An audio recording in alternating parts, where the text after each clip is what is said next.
Hello, everyone. Welcome to another episode of Morgan's Pop Talks, breaking down the latest in reality TV and pop culture. How are we doing? I have two beverages to my side right now. A little Dunkin' iced coffee. You can tell I'm a little bit more caffeinated than normal, feeling a little buzzy today. I needed it. I needed the energy and also some water. But I have to start the top of the show rant by saying thank you to all my allergy girlies out there. I'm healed.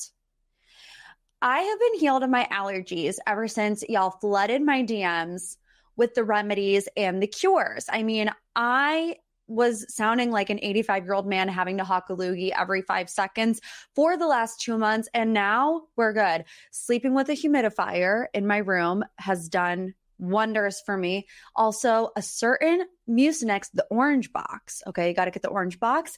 It's been life-changing. So I just want to say shout out to all my allergy girlies out there. Thank you for helping me through this very trying time in my life. I owe you the world. So much to be grateful for today. Of course, we had the Golden Bachelorette last night. We had the Real Housewives of Salt Lake City. We had Survivor. Daddy Jeff Probst is back in action. Let me tell you something.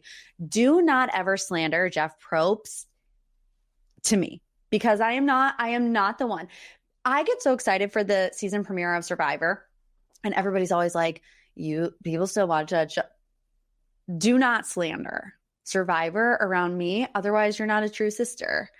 So I'm happy. I'm happy as a clam. I love it. If you're a Survivor girly and you're looking for a Survivor podcast, hello. Come join the Survivor Patreon tier. It is back open enrollment, classes in session. I do recaps every Thursday of Survivor. So patreon.com/Morgan's Pop Talks. But let's get into it. We have a lot to discuss. Going to have my friend Reality Steve on the podcast today to talk about everything that has happened in Bachelor Nation over the past week for the deep dive. But first, let's get into the Pop 3, starting with Diddy's arrest. Sean Diddy Combs was arrested on Monday, months after his home was raided by the FBI. So you remember the scene that was the FBI raiding Diddy's home. That happened back in March. At the time, it was believed to be connected to a sex trafficking investigation, right? Well, this is what he has been formally charged with. Sex trafficking, racketeering, and transportation to engage in prostitution. In the unsealed indictment, he was described as the boss of a criminal group that abused women and forced them to participate in drug-fueled sex parties called freak-offs. I've been getting a lot of questions about the freak-offs because I'm sharing videos in real time of what's going on with Diddy. And people are like, what is that? It's basically a sex party.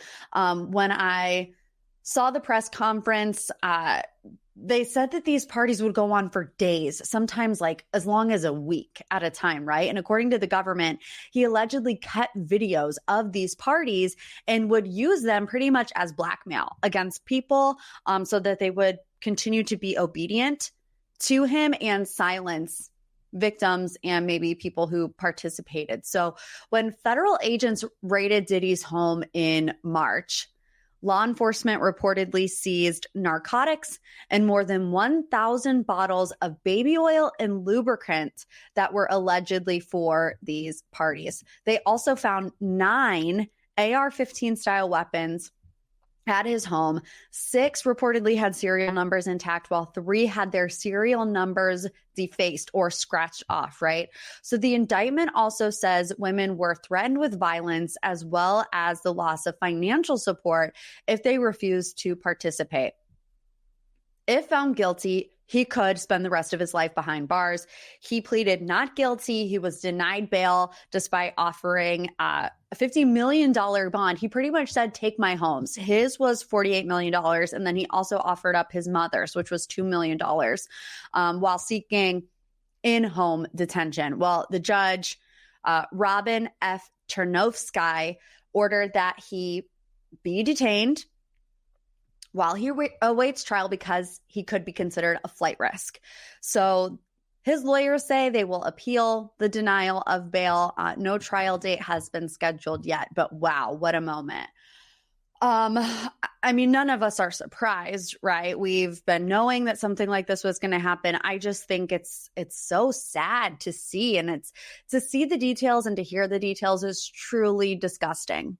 It's truly disgusting. And I've seen a lot of people say, props to Audrey O'Day, who from the very beginning was telling people, you will see what's about to come out about Diddy. And y'all don't know the Diddy that I know. And I grew up watching Making the Band. I really did. I wanted to be those girls in the band, and you see Diddy and you see his name in flashing lights and you're like, oh, wow, what, how a career could take off under this guy. And it's like, yeah, but look, everything that glitters is not gold. That's what we need to learn from this situation. And I hope that Diddy pays for every last thing that he did. And it's just something else. So obviously that story is going to be developing quite quickly, and it's going to be years. You guys, it's going to be years. This trial, it's going to take years. So buckle up. Let's move on to something a little lighter. Selling Sunset. There's going to be no Selling Sunset reunion. And right now the future of Selling Sunset is kind of a big question mark. So while reunions aren't routine for Selling Sunset, we've kind of gotten used to them a little bit, because why not, right? It's one of the biggest shows on Netflix. People will tune in to watch a reunion, so why not make more money? But they're not having one this season, which is interesting because there's a lot to discuss in a reunion setting, right? Brie and Chelsea, Emma and Nicole. The cast has been going at it since before this new season even dropped. I mean, you remember the week before the release, Chrishell got on Instagram talking about Nicole and said, I will never work on a show with her again. I'd rather be sued. She said to producers, you guys are disgusting for blindsiding her, talking about Emma with this, to see with the whole world instead of letting her at least defend herself with the truth. Obviously, this is the topic that Nicole brings up about Emma having an affair with a married man. Now, Nicole says this on 3 separate occasions in the last season of Selling Sunset, but nobody ever wants to engage with her, right? Except for Brie a little bit. And I wouldn't even say that Brie engaged with her as much as she was just like, that's interesting, and was intrigued by it. I guess that's a better word to say. But other than that, and that still all needs to be hashed out, because like Chrishell said, Emma never got the chance to say on the same platform on this TV show that, hundreds of thousands of people watch, what her side of the story was. We only heard Nicole's side. So that, and we have this drama between Brie and Chelsea, which we talked about last week. Brie admitting that she had this conversation with Chelsea in December and they filmed it in March, kind of admitting to the show being fake, which we all knew that it was, but I never thought we would have somebody come out and admit it publicly. But the future is uncertain. Netflix normally shoots 2 seasons back to back. They didn't do that this time, and there hasn't been a renewal yet. The cast is all mad at each other. What would it take? Money. It would take money. Everything can be solved with a little negotiation. And I will say, I had this specific mindset about Chelsea and Brie and how it kind of relates to the situation that is happening with Nicole and Emma. So we found out that Chelsea was actually the one that went to production and said, hey, I want to sit down with Brie, have this conversation on camera because I hear what's going on, right? And so I was like, okay, well, they're obviously super produced. They self-produce. But then you turn around and you have Emma and Nicole, and you don't have that situation happen with them, which I thought was interesting. If they really want to orchestrate and pull strings, it's like, wouldn't it be good to have Nicole and Emma sit down and confront these things, face to face? But they didn't do that. So it's like, on one hand, you have them, like I said, puppeteering a little bit. And then on the other hand, you have things kind of just letting it lie where it is, you know what I'm saying? I don't know. The coffee is in my bloodstream now, and I don't know what I'm talking about. But anyways, let's move on to headline number 3, the Dancing with the Stars premiere. I told y'all last week I'm not a Dancing with the Stars girly, but I'm going to try this time because, for the past 6 years of my life, I had to be in bed by 7:30 to wake up at 4 o'clock. Now I don't. I'm living easy, breezy, beautiful Dancing with the Stars girl. I'm staying up. I'm doing it. I'm staying up till 10 o'clock on a weeknight, and I'm going to vote for who I want to win. I enjoyed the season premiere, and honestly, everybody was pretty good. There were a couple people, it's not fair for the older contestants. They're 72, they're 75 years old. They can't move around the ballroom like the younger kids in the class. But what I like about the older contestants is it has that heartwarming sentiment that the younger people don't have. It's like when I get to age 72, I want to be like, yes, I am going on Dancing with the Stars because my life ain't over and I'm grabbing the bull by the horns. So I like the older contestants, but like Reginald, he just stood in place. He did not move. He did not budge.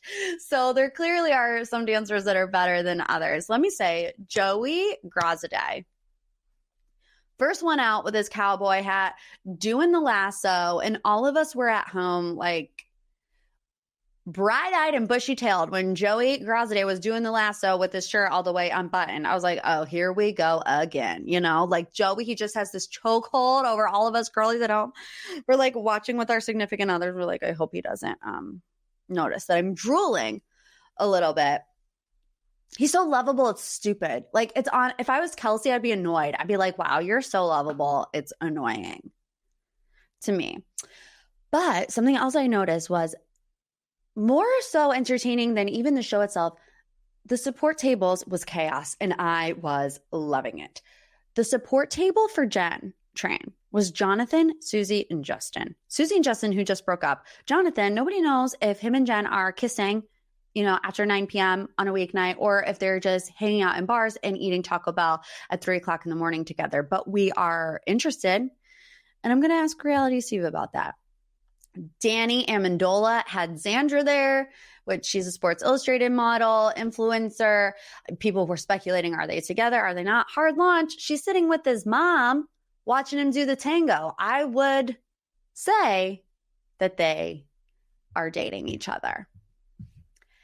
Anna Delvey on Dancing with the Stars, very controversial, purposefully, right? That's what everybody's talking about. Anna Delvey in her bedazzled ankle monitor. Look, all press is good press. The casting decision clearly made that choice because if you type in Dancing with the Stars right now to Google, 18 different articles come up about Anna Delvey being on this season. And look, she wasn't a great dancer. They put her last, which to me says, we know she's not going to be on the show very long. They didn't give the audience very much time to vote for her. And, in case you didn't know, in simplest terms, she's a con artist. And now she is on Dancing with the Stars. In 2019, she was found guilty of 8 theft-related charges and sentenced between 4 and 12 years. She spent time in Rikers. All right. She was released in February of 2021 and was expected to leave the U.S. because she is not a citizen of these United States. But after her release, Delvey was picked up by ICE due to the lack of legal immigration status, right?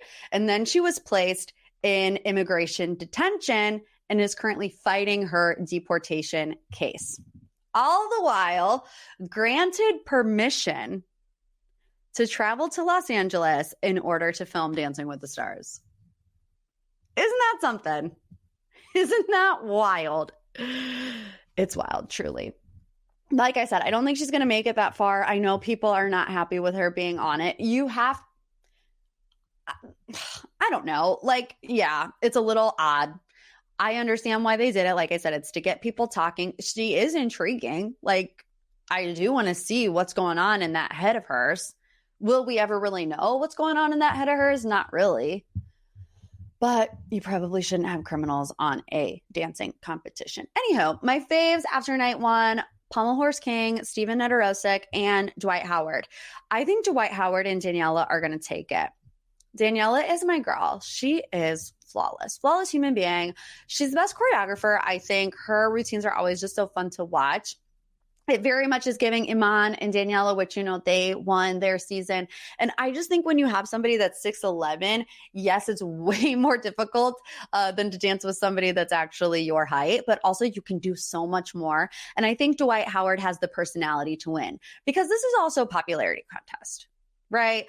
You want to vote for people that you like. And I also just think he lit up that dance floor. So there you go. My way too early prediction. Dwight and Daniela taking it home. All right, let's get into this week's deep dive. We're going to talk about the state of Bachelor Nation, and we do have a trigger warning. We are going to be talking about Devin Strader and his restraining order. We're going to be talking about Jen and Jonathan, what's going on there, Dancing with the Stars a little bit, and of course, the Golden Bachelorette. And there is no one better suited than to help me discuss this topic today than Reality Steve. He was the one who uncovered Devin's restraining order. So please help me welcome Steve Carbone. Steve, thank you for joining us today. How has the past 48 hours been for you? Yeah, it's been fairly crazy, to say the least. I knew it was going to be a big story. This wasn't some negative information about a contestant that, they might have had a girlfriend, or they went on the show for the wrong reasons. Like, this is criminal activity.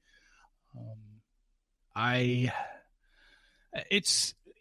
don't like reporting stuff like this, but something this major where it's also an indictment on the show. This wasn't a pile on to Devin. This was, it involved Devin, unfortunately, but if I got this information about Jonathan or Grant or Marcus, I would have done the same exact thing. This just happens to be the guy who ended up winning. And it also goes back to the show because look, Devin isn't the first guy who's had a problematic background that the show failed to vet properly. This is a ongoing problem within the franchise. I cover the franchise, so naturally I'm going to report this story. And if you watched my video on Monday, I was tipped off to this in May, 2 weeks before, 12 days to be exact, before Jen's final rose ceremony was the first I've heard of this. And then I honestly, because you just get caught up in the show starting and the episodes airing, I had forgotten that somebody DM'd me this. Like, I literally forgot until this past weekend when someone came to me and said, hey, did you know this? Did you know that some of the paperwork is public record? And I was like, oh, wait a second. Somebody did tell me about this. And then when I went back and found the DM, they said the things about lighting the restraining order on fire, breaking into her apartment. I'm like, yeah, so it was true, but I cannot run with stuff anymore until I have some proof. And that was the proof that I needed. And I didn't want to make it about her. I did not want to make this about the victim. That's why I left her name out of it. I redacted her name because it really wasn't about her. And that's not to diminish what happened to her. Just saying, like, this show's about Devin and his behavior in the past, and the show just flat out dropping the ball and somehow not seeing this. If I can get my hands on it, they should have been able to. Right. I mean, what are the details surrounding the restraining order that was filed against Devin that happened in 2017? I know you mentioned that, he allegedly, reportedly lit it on fire. What are some of the other things in the report? Yeah, that was the affidavit from the police officer of him violating the restraining order. The original one had some very, very descriptive details. The main thing being, and I feel like I can say this because it's out there, because the entertainment outlets were able to pull the original restraining order after my story broke, and they reported it. Basically, he spit on her at a Pelicans game. This was in the report, and he put her in a chokehold at one point, and that's what caused her to file the restraining order. And then the stuff that I reported was the break-in after the fact. After he already had a restraining order out against him, broke into her apartment with a putty knife when she wasn't home, went through her stuff, trying to get a necklace back that he had given her during their relationship. And then later on, she had a flattened tire. He was in the driveway laughing at her, and then apparently lit fire on another time to the restraining order in her driveway. And then I think the biggest thing that she wrote about when she said he's been in violation of the restraining order was he got a DWI during all this. And he had the cops take him to her place because he said, this is my girlfriend. She'll bail me out. She's like, I broke up with him. I'm not together with him. I'm not bailing him out. Take him away. And the cop said, sorry for wasting your time. And they took him away. So that's what I mean. Like, this guy had a restraining order out against him and still continued to break it, still tried to contact her. And it's unfortunate. I feel awful for her that she's reliving this now 7 years later. I'm glad that nobody has found her. I mean, I know her name. I reached out to her because I wanted to do an interview with her because I felt I wanted to give her the opportunity. Do you want to talk about this publicly or not? And she read my messages on Instagram, but then she didn't respond. And I'm like, that's fine. I can still go with what is out there publicly. And, but yeah, nobody's put her name out there yet. I'm sure she doesn't want to. do any sort of interview, at least not now. Maybe when stuff dies down, she will. I have no idea. All I know is she read my messages. She's very well aware of what was happening. And if she didn't want me to report it, I think she would have just said, please don't do this. And I wouldn't have, but she didn't respond and she read it. So. Yeah. And, I'll be the first to admit that I am not the biggest fan of, and like you said too, every season of The Bachelor, you have people combing through people's past, whether it's old tweets or what have you. But the big difference with this is it's a safety concern, right? Yeah. Which that is the major difference with this one, is that even in the eligibility requirements to apply for the Bachelorette, it says clear as day, you can never have had a restraining order out against you because it becomes a safety concern for the lead. So how do you think, how easy was it for you to find this? And then why do you think production missed it? I mean, that's the $1 million question. Right. I don't know. I thought one thing that was interesting when all of the entertainment outlets picked up the story yesterday, there was one of them. I don't know if it was Variety or Hollywood Reporter or Deadline. One of the three had something in there that I hadn't heard yet. And I guess they got this from an inside source at production, where basically, because productions had the same basic statement that they gave out, like our vetting process is very thorough, but this was not, we did not catch this. One of those outlets had a story saying that the burglary charge, which was very visible on a basic search, they had asked Devin about it, but they said he gave them a different version, which of course, like you expect him to during the interview process. Hey, you had a burglary? I'm sure he was just, oh yeah, that was no big thing. At that point, it should have been like, whoa, wait a second. What do you mean no big thing? We need to look into this. So what'd they do? Take his word for it? Like, that's where they need to be way better. I don't know why they have not. And it's really disheartening now because we're 48 hours almost from, well, by the time this airs, it'll be 72 hours from the time I reported the story. And we haven't gotten a statement from any of the three main names. And I'm calling them out by name because they were the three main names in the LA Times article that was written back in June, where the LA Times did an expose on this franchise and said, you got to be better with diversity. Executive producers of the show admitted in that article they failed Matt James as a lead. They failed Jen by not having nearly enough Asian American men on this season. They admitted it. And they said, we will be better going forward. They even said, if you don't want to see Asian representation on the show, if you don't want to see interracial couples on the show going forward, then maybe Bachelor Nation isn't for you. And they couldn't go one season without a major scandal. So the fact that executive producer Bennett Graebner, executive producer Claire Freeland, and executive producer Jason Ehrlich have not released a statement yet regarding this and why they missed it. It's disheartening, but, I think this is airing on Thursday. Last night, Golden Bachelorette begins airing. Last night, Grant started filming his season. It's almost like the wheels are just going to keep turning, and in 4 or 5 days, a week from now, nobody will care and we'll be on to the new seasons. And I think that's what they're banking on. Yeah. And, I kind of feel like this is different because, like I said previously, this is a safety concern.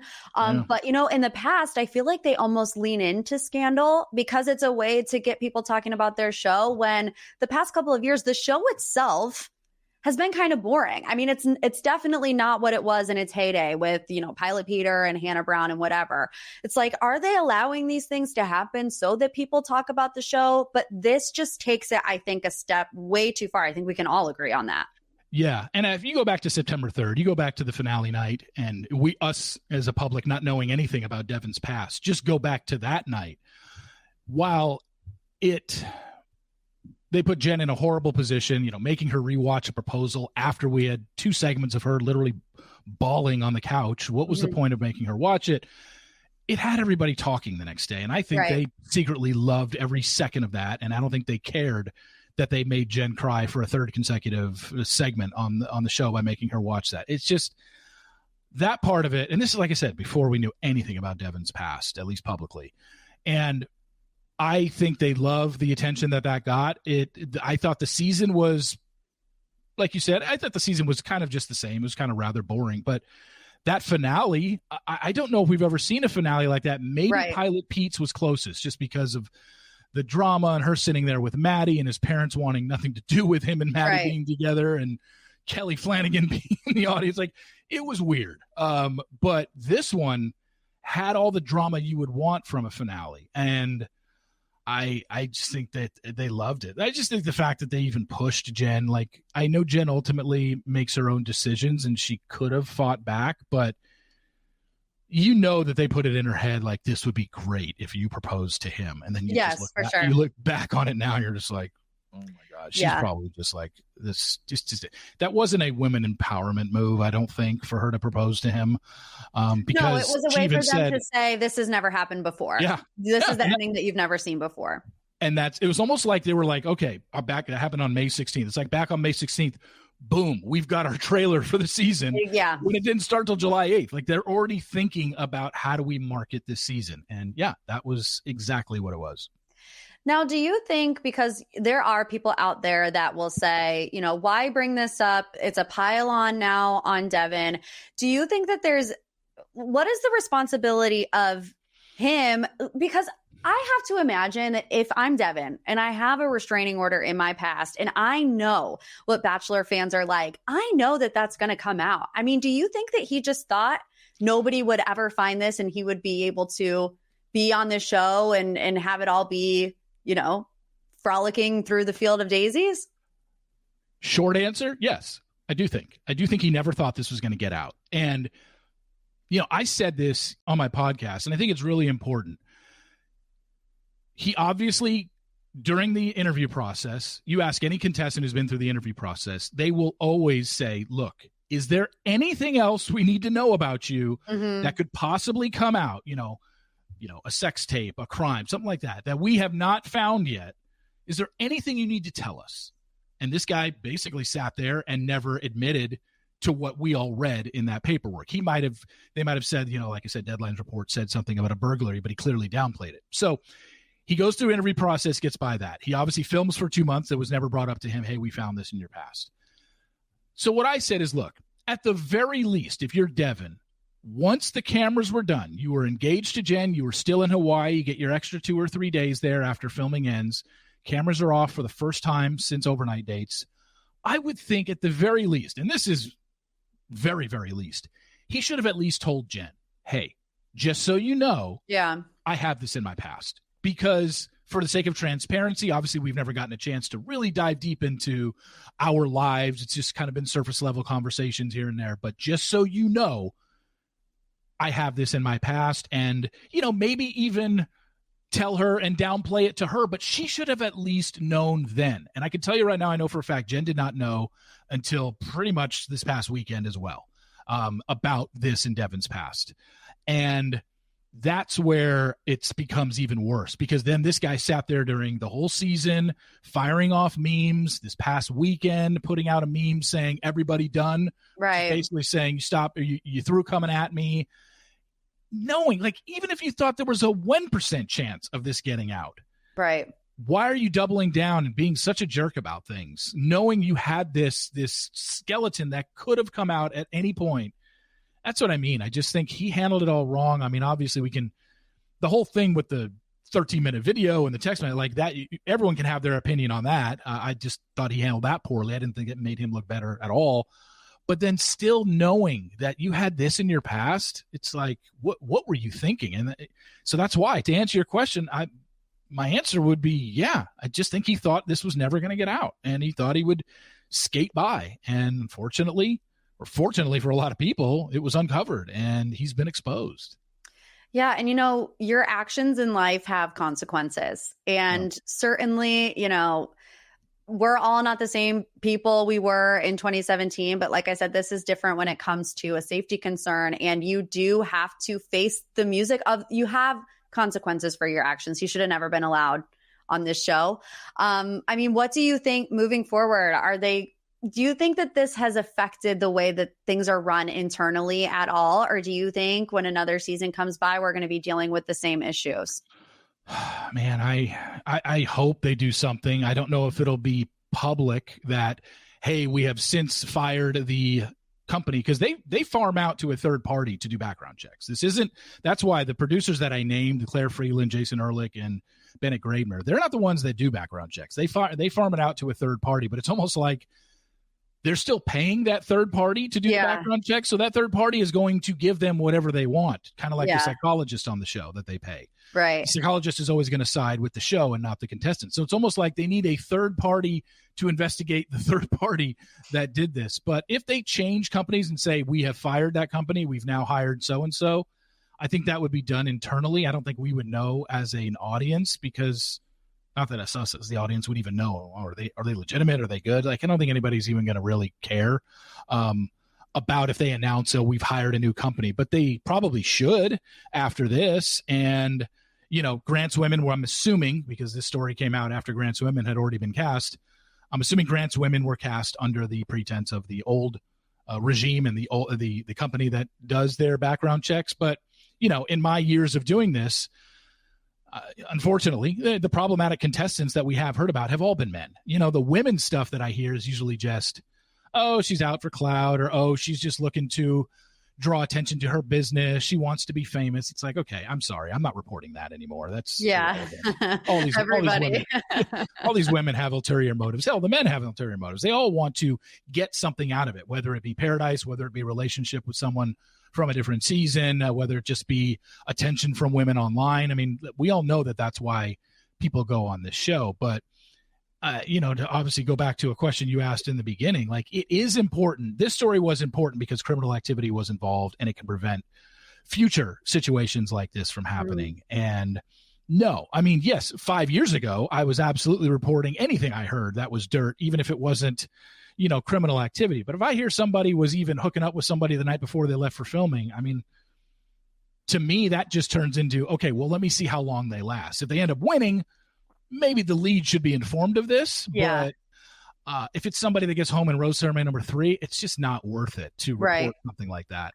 So I have stuck to, at least for the last probably 4 or 5 years now, it's got to have proof, or you've got to come to me and attach your name to it. Or in this case, when I contacted the ex of Devin's, I said, look, I will do this story anonymously as long as I hear it directly from your mouth. I mean, I've got your friends telling me what happened. I heard about the chokehold. I heard about the spitting. I heard about the stalking, but I cannot run with that without having spoken to you. I can do the story and be like, I spoke to Jen's ex. She wants to remain anonymous, but here's what she said. And I told her I was willing to go that route. And like I said, she read the message and she just never responded. So I assumed she just didn't want to even give an interview. So that's fine. I had no problem with that, but I did want to extend the invite to her for that. But yeah, it's proof, evidence, somebody coming forward and attaching their name to it, or coming across anonymously publicly, but privately, I have to know they are a real person. I have to know their name. I have to know something about them. And yes, this woman Devin's ex has an Instagram profile. I think she's gone private since, but I know her name. I know she's legit. Even though I didn't speak to her, I know her friends that informed me of this. And it's an awful story all around, but it needed to be out there. It needed to be told, and the show needs to be held accountable going forward, because you want the trust of your audience that we're casting people that are good quality people. Right. Like, I cannot believe this guy lasted as long as he did and then ended up winning. Right. And had all this stuff in his past. Like, what are you thinking, man? Yeah, I mean, just a sad way to end it all around. And, like we've both kind of echoed, hopefully the franchise will do better moving forward. Have no idea if they actually will. But I do want to switch gears, because we do have more Bachelor Nation topics to discuss. And that first being, I want to talk about this rumor that Grant was replaced as the Bachelor. I mean, I always thought that this was bogus, but where did this even come from? And is there any validity to it? No, it's stories like this. And this goes to a lot of, just as great as social media is, and just the fact that we're growing up in a social media age, I've always said social media is the greatest invention, but it's also the worst invention, because anybody with an account can say whatever they want. And outside of literally a bomb threat or a death threat, nothing really happens. There's zero repercussions for it. This was literally, you ever scrolled on Facebook and seen those Bachelor fans Facebook? Yeah. It literally came from one of those clickbait Facebook pages. Yeah. And if you actually clicked on the story, which pretty much nobody did, they just read headlines and ran with it. The story literally didn't have any proof of anything. It was just rumors. And I can tell you, it's just no. Grant's season started filming Wednesday night, and when they released the women on the Facebook page, they didn't say these are the women possibly that are going to be on the next season of The Bachelor. They specifically said it's Grant's season. Right. Not to mention, there are 2 public dates happening this Friday and Saturday in LA that they told people to sign up for with Grant's picture. Come and witness Grant's date. So they pretty much shut it down. No, this was a clickbait story that you see all the time on Facebook. And certain people in the content creator world decided to run with it, and it drives me up a wall. And also I believe the reason mentioned in the article was, it was like, they found something out explosive about Grant's past. And it's like, well, clearly, no, they don't, because they clearly do not go down that road. Yeah. Yeah, that would be a first for this franchise if they actually did. And not to mention, like, again, if you see a story like that, just know if it's not coming from ABC or it's not being mentioned on the entertainment sites. Right. And when I say entertainment sites, I'm talking the ones I mentioned: People, Us Weekly, EW.com, Deadline, Hollywood Reporter, Variety. If it's not coming from one of those saying Bachelor lead has been replaced, the Bachelor film, it's just, there's nothing to it. Trust me, it is not. They were, I think the entertainment sites even reported when Claire had basically left her show with Dale, right. They had it. And so something like this, if it's not picked up by a major outlet and you're just seeing it on TikTok floating by, just scroll and move on. There's your PSA for the day, people. Yeah. Yeah. I want to talk about Jen on Dance with the Stars, and Jen and Jonathan, okay? Because Jen and Jonathan have been all over each other on social media. And, there are 2 trains of thought. One, that they're doing it for clout, more publicity to get people talking. Another, is there a romantic spark there? Then we get to the Dancing with the Stars premiere and we see that Jonathan is in the audience supporting Jen. What is your take on their relationship? And Susie sitting right next to Justin too. That was also we know they're friends, and they made it clear, like, they love each other, they're friends. It just didn't work out romantically for whatever reason. But the Jen Jonathan stuff, I don't know. I don't know if this is a Susie Justin situation where for months people were saying, like, why don't you guys just date? You literally go to Baltimore with him. You literally hang out and make videos with him. And for months they kind of denied it, or denied each other, I guess, denied feelings for each other. And then I remember, I think it was January 1st of this year, like New Year's, it got out that they were actually together because they were seen kissing at a party. But I don't know if Jen and Jonathan are slow playing this and know right now, or they literally don't really know what they are. I thought Jen made it clear on podcasts, and trust me, I don't listen to all these podcasts, but I see the clips on the Instagram Reels and stuff like that. I thought she said on one of the podcasts that she did that there is nothing there romantically between them, but they are very good friends. She respects him. She really likes him, but they're just friends, and they're just like enjoying friendship. That doesn't mean it can't turn into anything, but it seems like that's where they're at right now. They say that sometimes when they're not sure if the guy is all that into him, but I'm like, okay, Jen is posting TikToks to the song Juno by Sabrina Carpenter, which is all about let's have a baby together because I want you to fall in love with me. Like all of these subliminal messages, and I cannot figure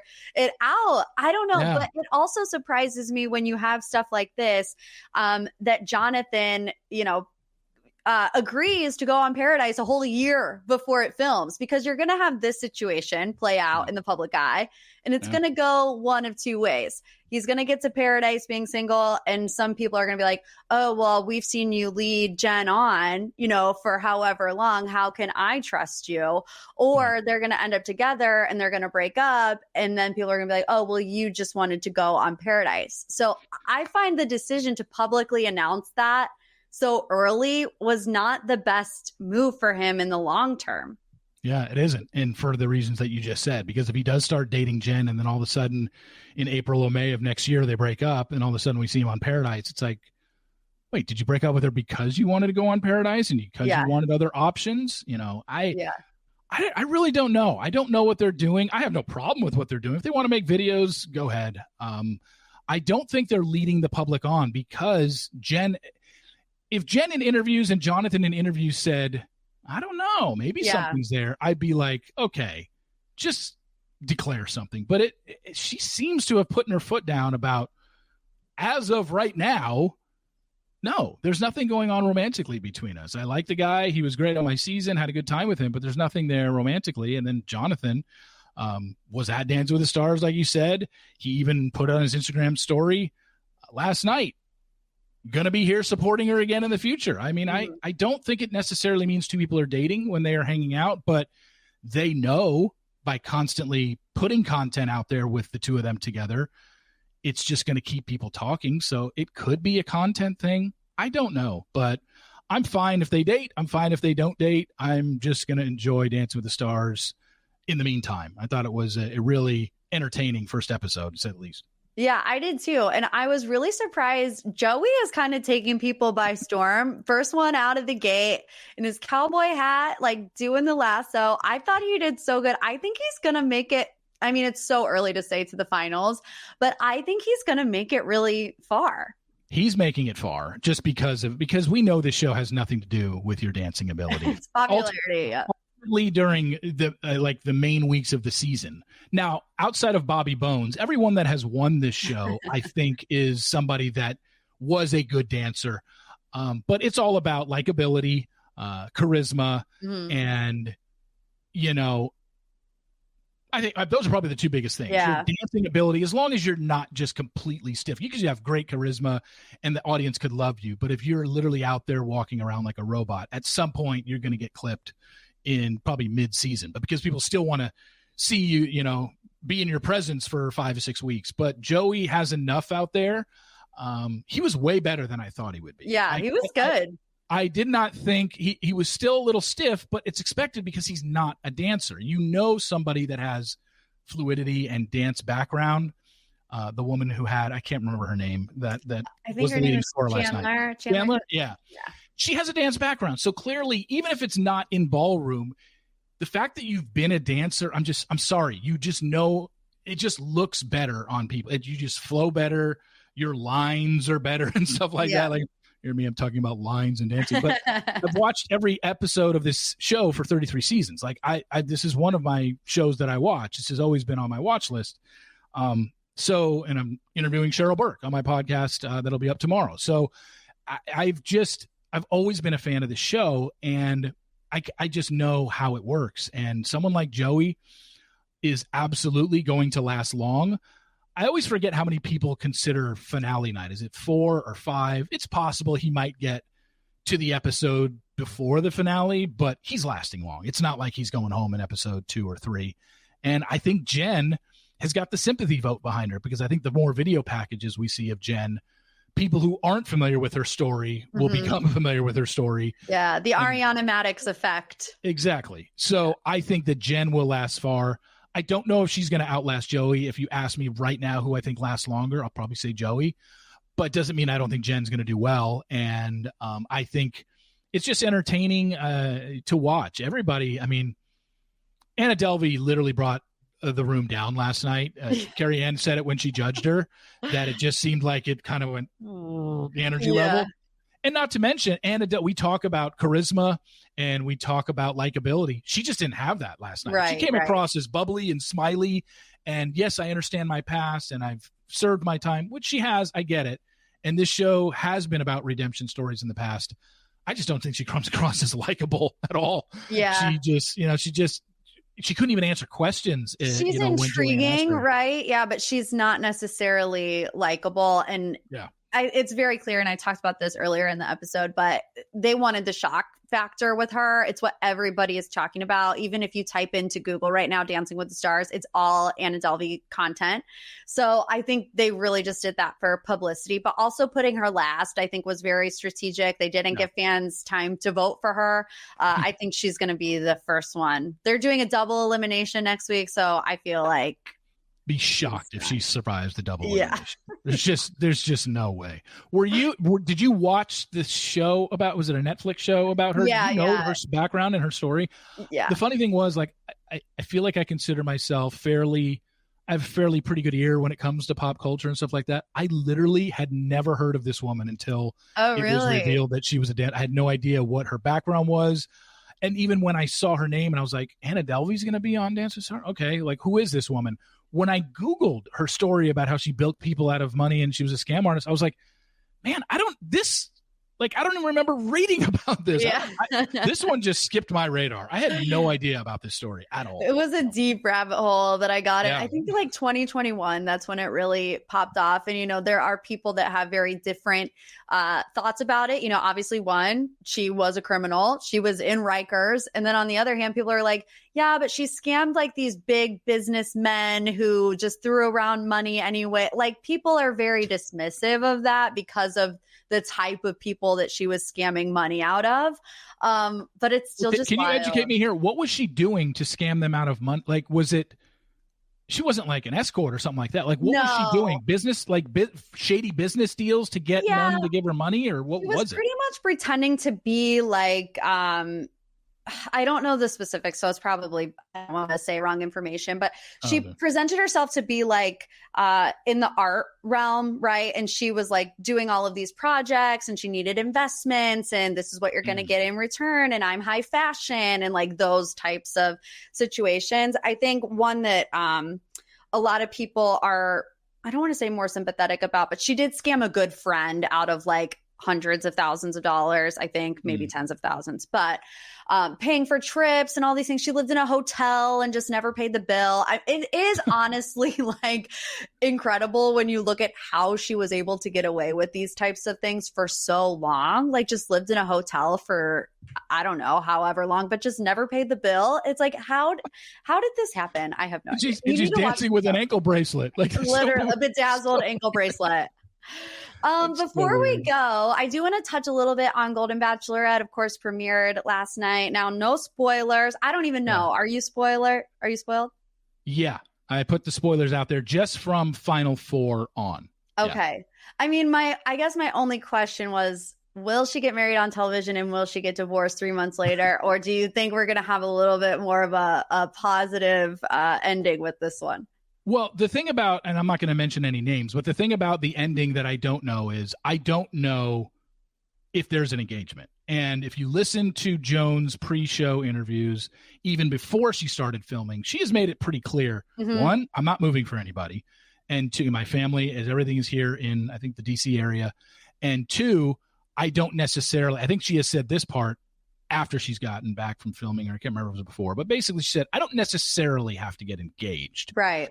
Just looking for the second love of my life. And when you're at that age, you don't necessarily need to lock it down and put a ring on it and stuff like that. It's, you can have a fruitful life with a life partner at that point. So, and especially what happened with Gary and Teresa, I really don't see, and maybe she did get engaged at the end of this thing. I don't know. That's the one thing I don't know.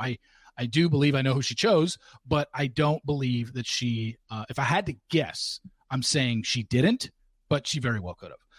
What I'm saying is I can totally see her not getting engaged but it working out better, because the Gary and Teresa thing just seemed very, very rushed. Yeah, I think they caved to like the public pressure of it all and the hype of it all, because everybody loved them so much that they just kind of fell into that wormhole. And when you're approached by the show to be like, would you like a televised wedding? Right. Like, all expenses paid. All expenses paid. Why would you turn that down? So that just added to it. And clearly coming afterwards, even though I guess technically don't know the real reason why they broke up. We've only heard the rumors and what the entertainment sites have reported. And it's all been source close to Teresa, source close to Gary, whatever the case may be. They clearly just had bad communication skills, and they didn't talk about, wait, where are we going to settle down? Because if there is anything to take from their broken relationship, it seems to be that they just couldn't decide on, wait, are we going to be close to your family in the Jersey area or my family in, I think he's from Iowa.